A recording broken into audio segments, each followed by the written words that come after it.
Well guys, following on from my video the other day about Skeletor Nancy Pelosi butting her nose in where it's not wanted in relation to Brexit, old Joe, let me sniff the little one's Biden has decided to pipe up and much like Nancy has no idea what he is talking about. But to be honest, that's Joe Biden in a nutshell. Clearly he got his information from Owen the Soy Boy Jones and his latest Guardian column. None of it is based in reality, which let's be honest is par for the course when it comes to the Democrats in America or the Labour Party in the UK. They are two cheeks of the same shit-covered ring piece. Now, Kitty Sniffer Biden mustered enough energy to send a tweet containing a letter to UK Prime Minister Boris Johnson butting his nose in where it's not wanted or needed, especially when it's coming from people who don't know their arsehole from their ear roll 90% of the time, like old Joe here. Now obviously, this has all come about because Dominic Raab is over in Washington with Trump, so the Democrats are in absolute shit fits, since their support of the rioters over there appears to be backfiring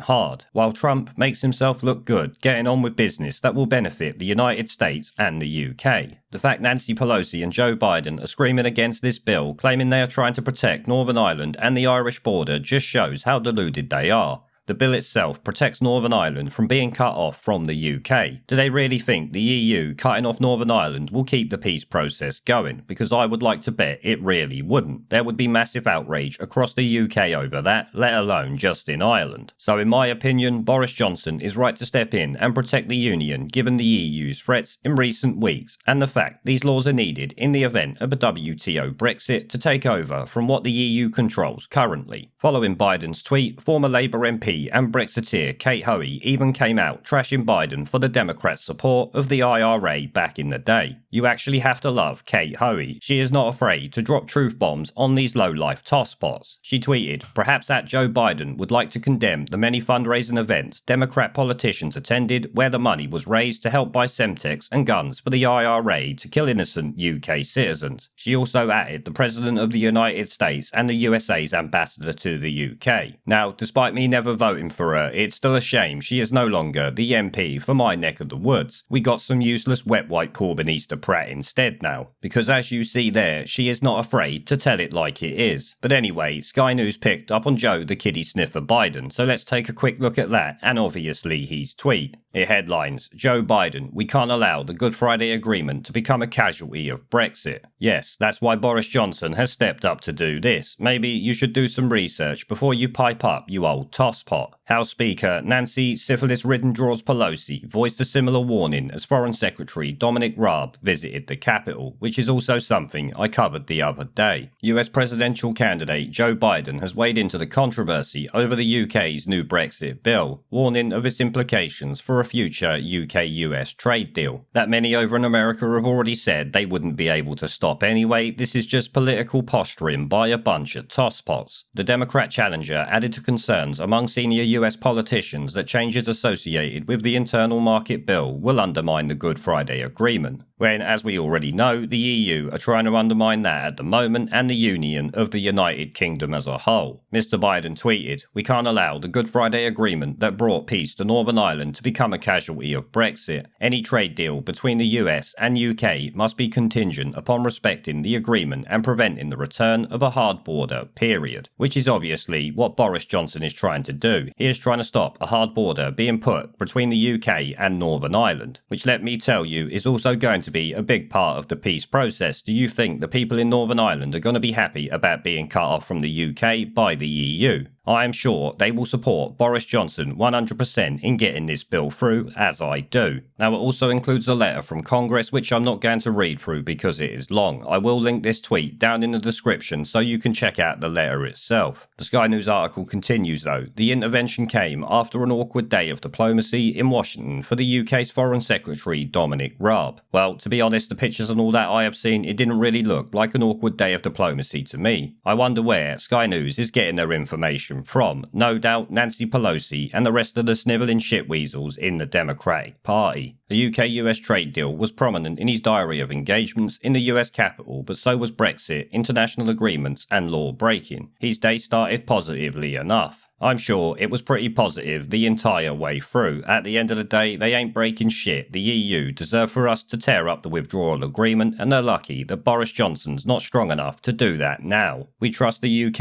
I am confident they'll get it right, said his host Mike Pompeo, the US Secretary of State, describing the special relationship as stronger than ever. Because obviously it appears that Trump likes the UK more than most politicians in the United Kingdom. They were welcome words, no doubt, amid the diplomatic warmth of a morning audience in the US State Department. An afternoon chill delivered a contrast. The UK Foreign Secretary attended a scheduled meeting with Nancy Pelosi, the Democratic Speaker of the House of Representatives and a useless tosspot, who was already on record as having expressed incredulity at the UK's actions over Brexit, stating it could rule out a UK-US free trade agreement, which, let's be honest, wouldn't really happen, and even if she managed to get it through, Trump would just use it against them. It went on, her views matter. Any UK-US trade deal would need Democratic votes to get through Congress. Speaker Pelosi repeated her warning to Dominic Raab in the face-to-face meeting. In a statement afterwards, she said, if the UK violates its international agreements and Brexit undermines the Good Friday Accord, there will be absolutely no chance of a US-UK trade agreement passing the Congress. Which obviously we know it doesn't do, and they ain't gonna do this, let's get real. Its passage through Congress is a little bit more nuanced than that, so she really doesn't hold all the power she claims to. And like I and many people have said, including those in Northern Ireland, the Brexit internal bill does not breach the Northern Ireland Accords in any way. The Good Friday Agreement will remain intact. If anything, this will help secure it because it prevents the EU from putting a border down the Irish Sea, which I'm sure you will all be aware would obviously leave the government no choice but to put a hard border on Ireland so they can keep Northern Ireland as a part of the UK. It would be the only palatable option for the government in that situation. No Tory government could ever allow a foreign power to annex part of the United Kingdom. It would never go down well. Now obviously, old senile Joe is just spouting whatever crap he's heard from his echo chamber. Anyone who thinks the internal market bill is going to affect the Good Friday Agreement has to be a complete idiot. A Northern Irish lord, as I covered the other day, came out and shat all over this nonsense, so I don't even know why it's still going on. Actually, yes I do. Political posturing bullshit never stops, despite it not being based in reality. There is a pattern consistent throughout history